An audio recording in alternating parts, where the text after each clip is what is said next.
Hello world, welcome to my kitchen. So I already did my makeup live for today and I have to cook dinner for Sunday tomorrow, and you know it's much more fun with company. When I come in here and cook by myself, it's so boring. I don't have anybody to talk to or anything. So I thought you can be my company, and I'm going to cook dinner for tomorrow, and I'm making chicken and dumplings. Southern style chicken and dumplings. If you don't know how to make chicken and dumplings, I'm going to show you one way. Now there's one way you can make them with Bisquick, or you can make them the kind that are kind of fluffy. They're like big round biscuits. These are not those. These are more like a fatter noodle. These are similar to what my grandmother used to make. My grandmother had the best chicken and dumplings you ever had. My grandmother, Annie Pikett.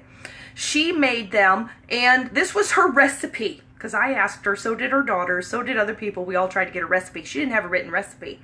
So her recipe was, I use the same bowl to mix them in every time. And I know how high up that bowl to put the flour, so I know exactly how much to put in there. She didn't know how much that was, but she knew how high up the bowl it was. Then she said, then I scoop my hand into the shortening, and I get shortening to about here, and that's about how much I like, and then I mix that into the flour until it feels right.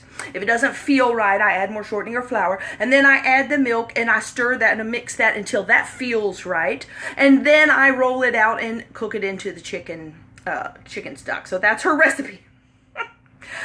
Sorry, I don't have her bowl. I don't know how high up that bowl it went. I haven't done. So I found a recipe by watching the cooking channel one time, and I got this recipe, and I'm like, this is really close. It's really close. Hello, welcome to Grandma's chicken and dumplings. It's not her exact recipe because nobody but God and her knows that exact recipe because it was not in writing. So, and she is no longer with us. So this is not too bad. So I'm going to show you how I make chicken and dumplings that I found the recipe for.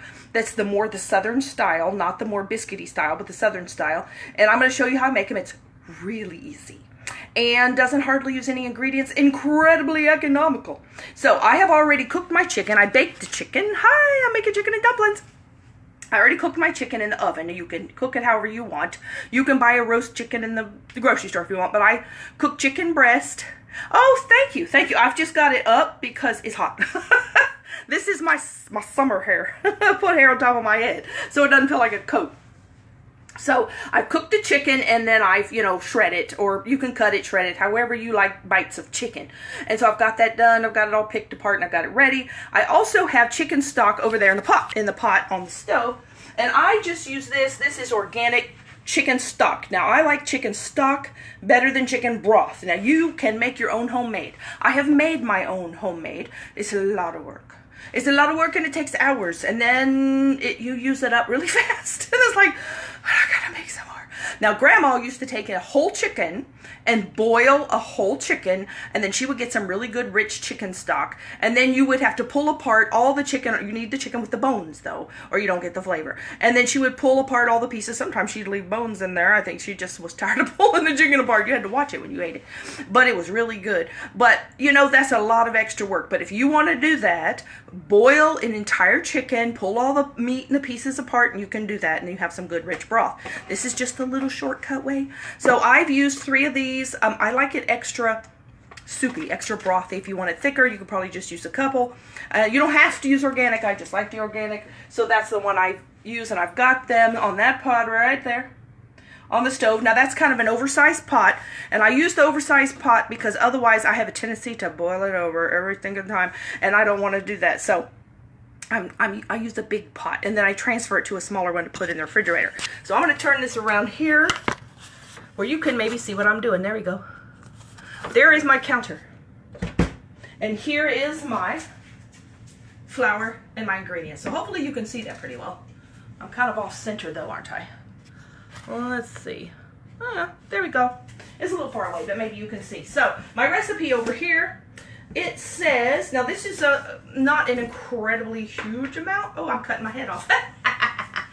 We don't care though, do we? We want to see the dumplings. Let me do this at first. Let's see. Can I get my head in there?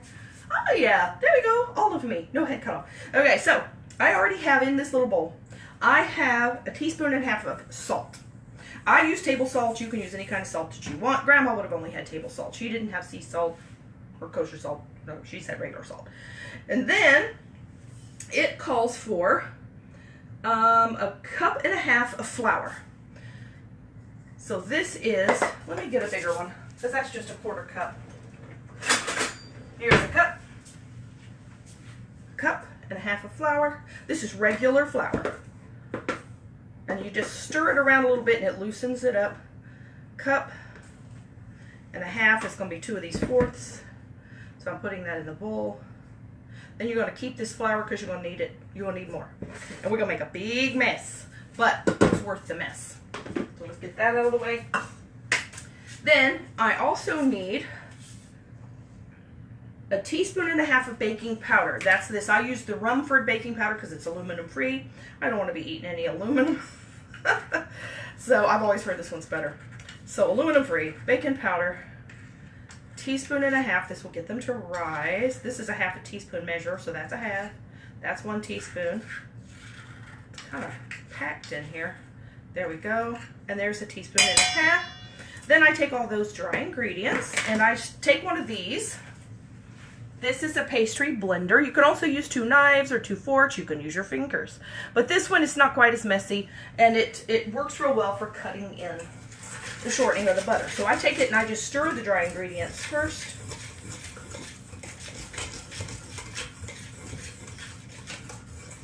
Then I have got a tablespoon and a half of butter. Now the recipe actually calls for shortening, like Crisco shortening. And I made it many times with that. And it's good with that, and that's what Grandma used. She probably used lard originally, which is what you would have had. And she also did use Crisco shortening. You know, I can't see this that far away. Okay. So, one day my sister-in-law called me and said, "Oh, I'm out of shortening. I want to make those dumplings. What do I do? Can I use butter?" And I said, "I have no idea."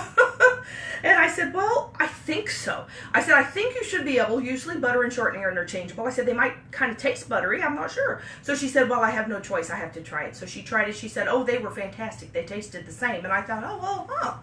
Now there's a couple reasons I'm not that crazy about shortening. One, it's hydrogenated oil, which is not healthy for you at all.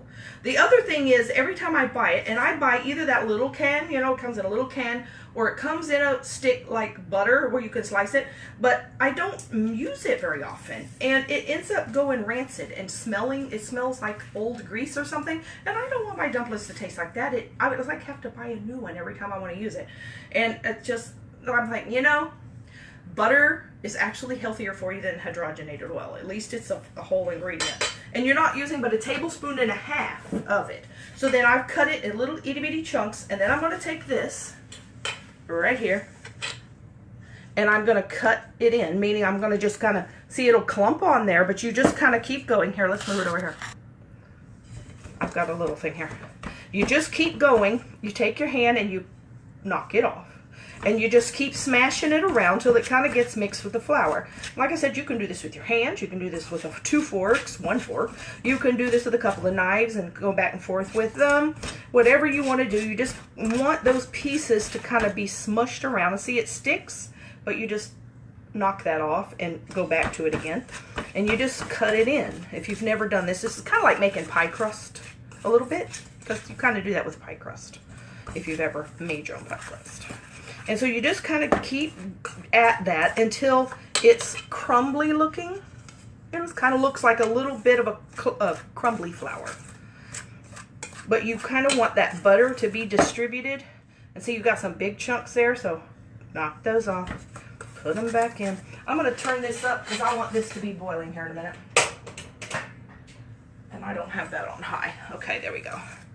It's not going to be ready when I'm ready if I don't turn on the stove. Okay, so this is pretty good. See how we have some little, how I'm making a mess, little chunks here. I don't know if you can see it. Here, like right there. See, it can look like little pea-sized chunks. That's kind of, like I said, kind of like you're making pie crust. So then once you get that, there we go. You're going to add 3/4 of a cup of milk. Let me make sure I got everything in here. Flour, baking powder, salt, shortening, or butter, and milk. That's it. And salt and pepper. And I've already put the salt in there. I've got the pepper in the broth. So then you just add 3/4 of a cup of milk. That is right? Yep. And you just pour that in your flour. Now I'm not going to use this anymore because this will just clump. That's just for mixing the butter in. I'm going to get a spoon, actually.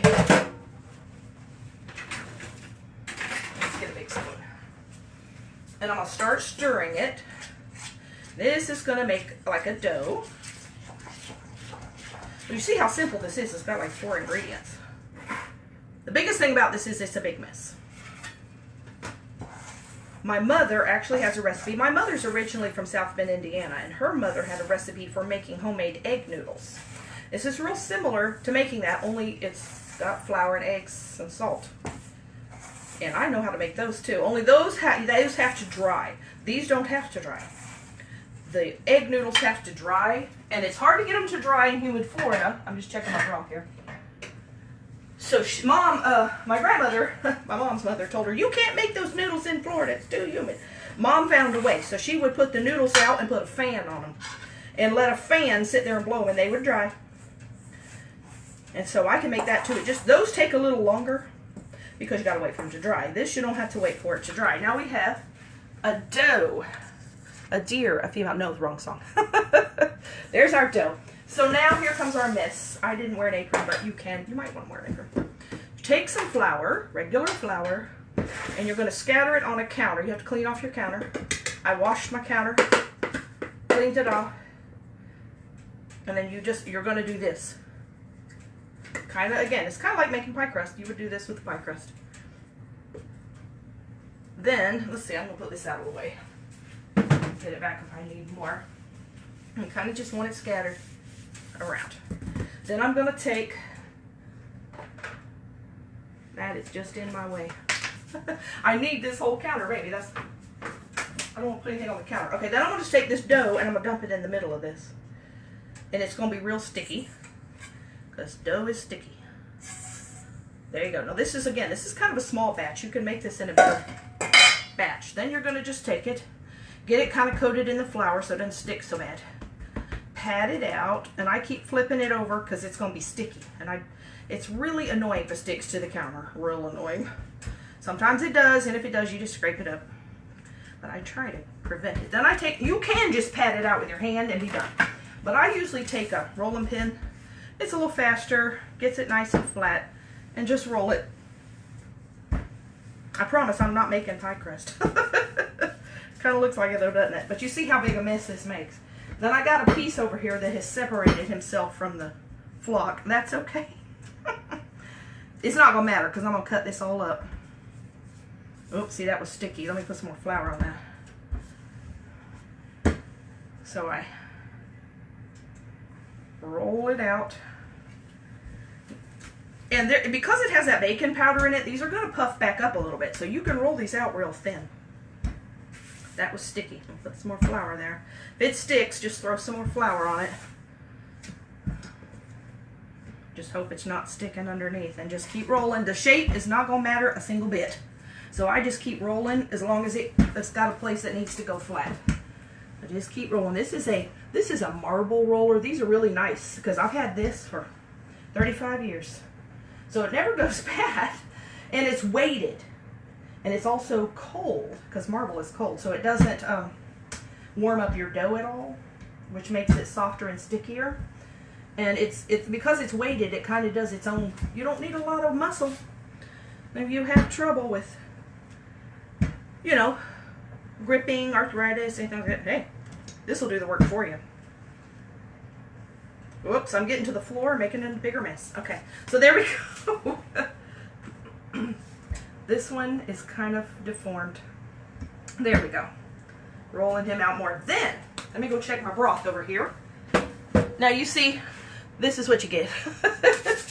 Good cooking is a good mess. Let me check my broth. Okay, it's about to simmer. Now you can take a knife and you're going to cut strips. But I found a better way than a knife. It's called a pizza cutter. Oh, it's so much faster. And it doesn't have a tendency to stick like a knife does. So I'm going to, oh, you know what? It's off camera a little bit. Okay, there we go. Just like cutting pizza. Cut strips. Look how fast that is. Oh, yeah. Now, I have a tendency to get a little too fast, and I end up going, woo. Found out it doesn't matter.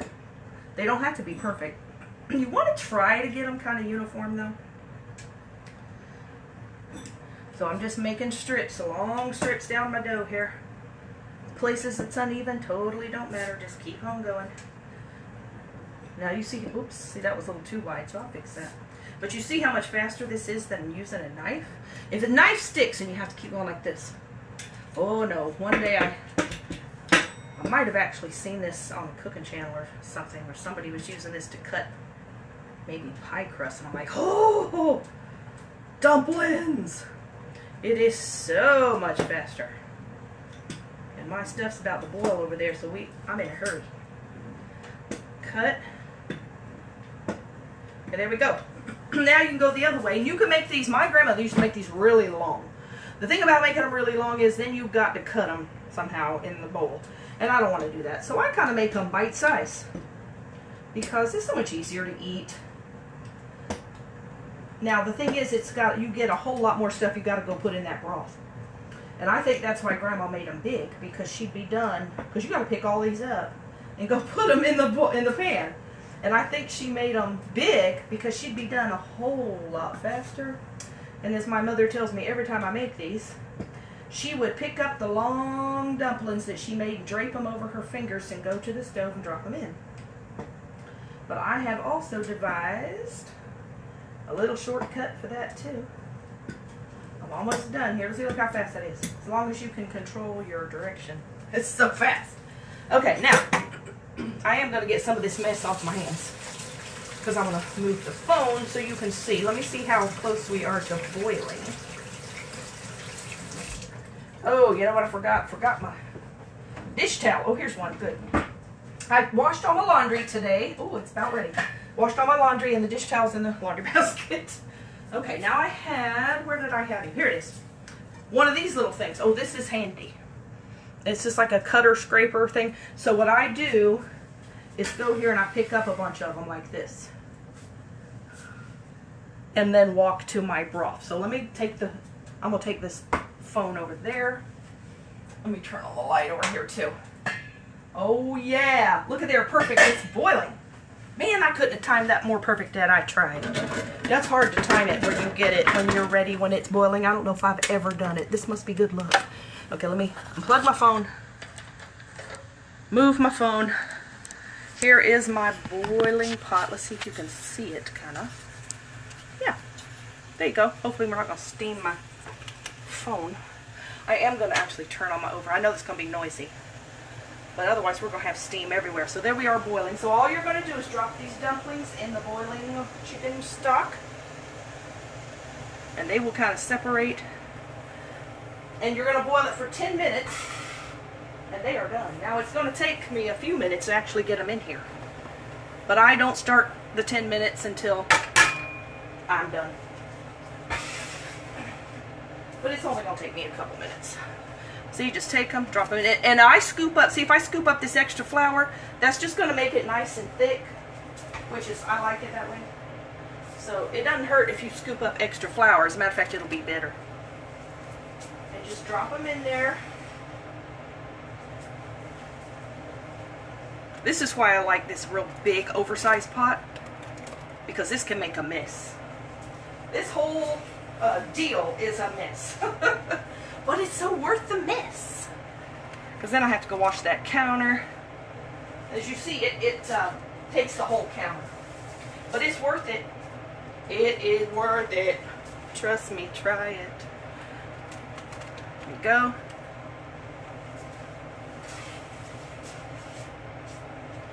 I'm gaining on it over here. It's a little bit of exercise. That's very nice, huh? Exercise and then eat this.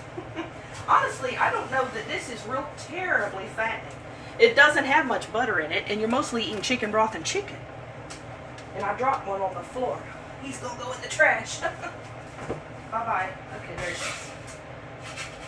I got a couple here that are stuck. Not too bad, but see, they kind of folded on themselves a little bit. But, you know, it's not going to matter. Just kind of loosen them up a little bit. They'll be fine. They'll kind of boil apart in there. It's really hard to get it to not stick a little bit. So what are all of you having for Sunday dinner? You can see we're having chicken and dumplings. Me and Mom, and I'll take some to Dad. This is one of their favorites. Here we go. I've got some extra. I scooped up the flour on purpose because I have a lot of broth in there, and I like it thickened. It's just heartier. Makes more like a stew than a soup. Okay, then I'm gonna time this for 10 minutes, which is really quick. I think, and when I make the noodles, I think the noodles take 15-20 minutes. So these are faster. But look, see how quick that would boil over? Look at that. That's why you got to use that big pot. I turned it down, but boy, he was heading north, wasn't he? So then I stir. Then I'm going to, it's always risky to put the lid on because it likes to boil over, but I'm going to put it on tilted. There we go. All right. So there we go. Now we got to make it. Oh, here we have the chicken. Let's see. I'm trying to see what we're doing. Let me flip it the other way. Okay, here we go. There's the chicken. I've got it all, you know, sorted and picked through and everything. And then here's my pot. And here's my timer, 10 minutes. So we just got to wait for that. Here, let's put this back. There we go. Let's go up. Ah, there we are. So, how are you doing? I hope you're doing well. Let me check this. That's okay. It's boiling pretty well. Boiling pretty well. I'll turn it down a little bit. I just want to watch it. So we only have 9 minutes now. And now, this is a clean towel. Doesn't smell that clean. It smells sour. I think I need to bleach my towels. Now when I get done, this is going to be way too big a pot. So what I do is I take it and I'll save some here for me, and then I'll put some for mom and dad. I'll put them in another pot, and that way I don't have to find room for this monster pot in my refrigerator. Because I don't have a big refrigerator. I have a teensy-tiny refrigerator, which is no fun at Thanksgiving time. So this is the makeup I had on earlier. This is not the best lighting. I have a light over there. Yeah. My makeup table has a lot better lighting than this. But this is the makeup I did earlier. It's still on pretty well. I love these lip glosses. They're so soft. Oh, you can see my teacups back there. Look. There's my teacups. That's one. I have another whole thing of them. That's one. I have another one on the other side of that wall. Alright, so there we are. They are cooking. If you want to hang out and see what they look like when they're, oh yeah, I need to turn it back up a little bit, what they look like when they're done. Now usually all I serve those with is, you could make, I usually serve them like with rolls. I serve them with cornbread. They're really good with cornbread. You could use the yellow sweet cornbread, or sometimes I make, oh, I'm going to have to make that one day. My grandmother had a recipe for skillet cornbread. Oh, it's really easy. It's not a sweet cornbread though. It has no sugar in it at all. It has white, really fine cornmeal, and it has flour, salt, baking powder, and she used condensed milk, the canned condensed milk. And then you fry it in a cast iron skillet on top of the stove. It's so good. And she just called it skillet cornbread. The first time my mother ever saw it, she was dating my dad. And she moved down here from Indiana when she was 14. But her mother still cooked, you know, the northern way, because that's where she was from. So that's the thing she cooked. And my mother had not seen skillet cornbread cooked that way before. Or white, I don't know if she'd seen white cornbread. She probably only had seen the yellow cornbread. And my grandmother had made cornbread, and she had gone over to eat dinner with, you know, her boyfriend, my dad. She had gone to eat with them at Grandma's house. And so Dad was one of 7 kids. So Mom said the first thing she found out was, if you wanted to eat, boy, you better be quick when they said amen. Because all those 7 kids wanted the best pork chop, or the best this or the best that. She said, whoa, the food would be gone. Well, when you have 7 kids, that's a big crowd to feed. And Mom was just one of 3 kids. But she said that Grandma had made this. She said it, you know, put it right in the middle of the table. It was skillet cornbread, but Mom didn't know what it was. And she whispered to my dad, why is there a big pancake in the middle of the table? Because it looks like a real big fat pancake. And he laughed. He says, that's cornbread. And she goes, that does not look like cornbread. But it's really good cornbread. Hi, how are you? And Grandma also used to make, when she made dressing, we got 6 minutes. When she made like, you know, dressing or stuffing for Thanksgiving, she would use that cornbread. And she would take it and, you know, make some of it, and then she would crumble it up, and she would put chopped eggs in it, and little pieces of turkey in it, and the broth in it, and it was good. Oh, it was good cornbread. I think she put onions and celery and stuff in it like that. But it was not like, really, probably any cornbread you've had. Unless you've had that. Oh, okay, we're boiling pretty well. Good, good. About 5 minutes. I'm going to probably check it early because it was boiling earlier. Here, let's take a little look. I don't want to drop my phone in there. Can you see in there? You can see that. Let's turn it the other way. You can probably see it, but I can't see. You can see. There we go. Now you can. Look at that. See, simmering. We're simmering, and we're making these little dumplings. And when it's done, I'm going to put that chicken in, because that chicken doesn't really need to cook anymore. That chicken's cooked. So, you know, there's no sense in... I mean, you can add it ahead, but you don't need to cook it anymore. It's cooked. But you can see how it's just kind of simmering. Oh, that's going to be so good. There we go. 5 minutes. 5 minutes to go. So we did a lot of stuff with that cornbread. Grandma also made another cornbread recipe. She called it, I think it was called like water cornbread. Hi, how are you doing? Water cornbread. I think it was just salt, and I think it had salt in it. Flour, salt, and water. I mean, hot water corn. I think they called it hot water cornbread. And it was horrible. But they liked it. What they would do is they would cook collard greens. And I never liked collard greens, so that's probably the problem. If you like collard greens, you would probably have liked it. So you made collard greens, and it gave you something to, like, you know, eat the collard greens with, kind of cut the taste of the collard greens a little bit. But if you ate it, hi Lisa, how are you? But if you ate it, if you ate the cornbread without collards or something, if you ate it by itself, it had like no flavor. It was like paper. And when we were kids, I remember the first time we wouldn't eat collards. The three of us, I'm one of 3 kids. And we had a garden one year. My dad and my grandfather, when he was still alive, my dad's dad, they planted a garden in our, well, basically it was in our backyard, because we had about 3 acres. So there was plenty of room. And I mean, we had a garden. It was like a farm. And they did it for 2 or 3 years in a row. And they grew beans and tomatoes, and even one year Dad grew strawberries, and we had carrots and onions and corn and radishes, and what else did we have? I think he grew eggplant one year, but nobody wanted it. What else did he grow? I know we had pole beans, but he grew like all kinds of vegetables. And collards is one of the things he grew. And the 3 of us kids had never had collards before. Well, pretty much when it was time for dinner, we'd go pick something in the garden and have fresh vegetables. And one day they brought in the collards, and we smelled those cooking. And we said, Mom, we don't want those. And she goes, well, you have to at least try it. Because Mom would always make us try before we said we didn't want it. And you have to try it. We tried it. Woo, there was a revolt. We said, no, this is stuff. Now, Mom cooked it good. She wasn't cooking it bad, because she had Grandma's, you know, way of cooking. She learned the Southern way. And it was good, because Dad ate it and said it was good. So we know it was good, but we hated it. And it was like, no, please, no more collard greens. I know somehow we didn't get that Southern gene. None of us. I don't know why we didn't, because that's a staple in the South, right? Collard greens. But for some reason, and Mom didn't love them, but she would eat them. But apparently we must have gotten that northern gene for the collard greens from Mom, or something, from her side of the family anyway. But we were like, we were begging, please, please don't cook those again. Please don't make us eat those again. And I remember trying to eat the cornbread, because that's how Dad had grown up with it. So she made it, trying to make it like he liked it.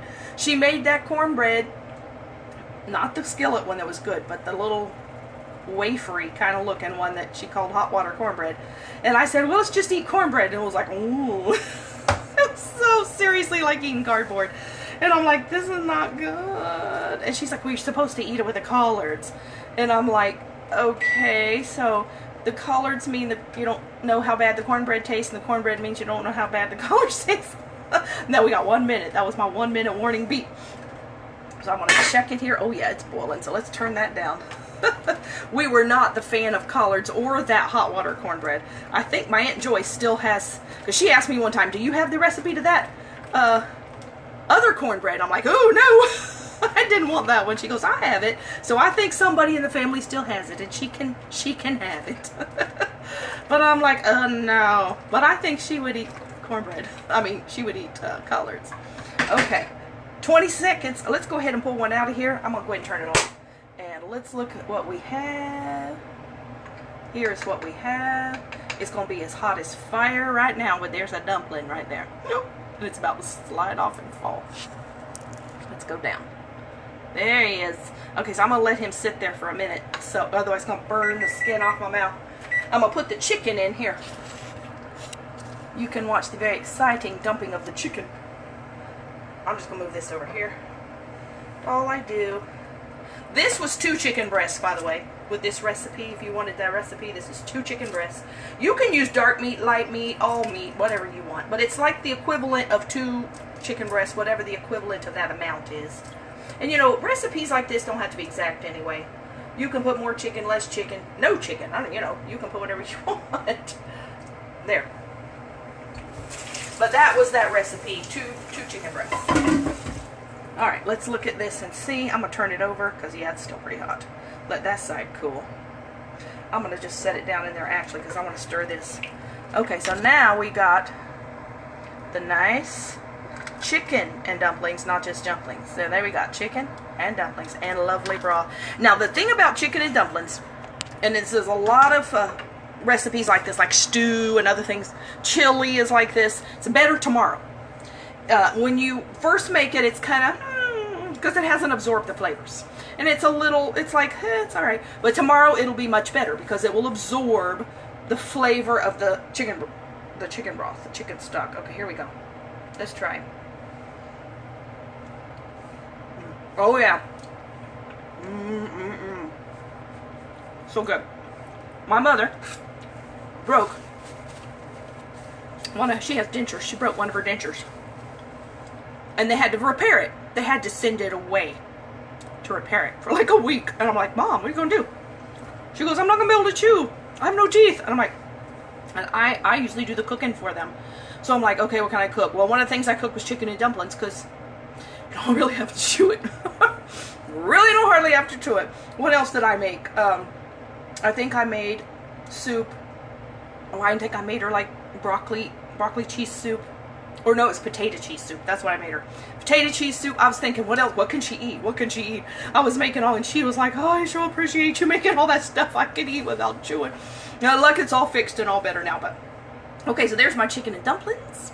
And try making them yourself. See how they turn out. Just try not to overcook them. If you overcook them, they kind of start disintegrating. And so, it's better, since they're so thin, it's better to undercook them. You know, try them at 8 minutes if you're concerned. But I have a couple of times, it's taken me too long to get it in the pan. Then I set 10 minutes, and then they're like, oh, why are they falling apart? I think it's they're overcooked. So just try not to overcook them, but they are good.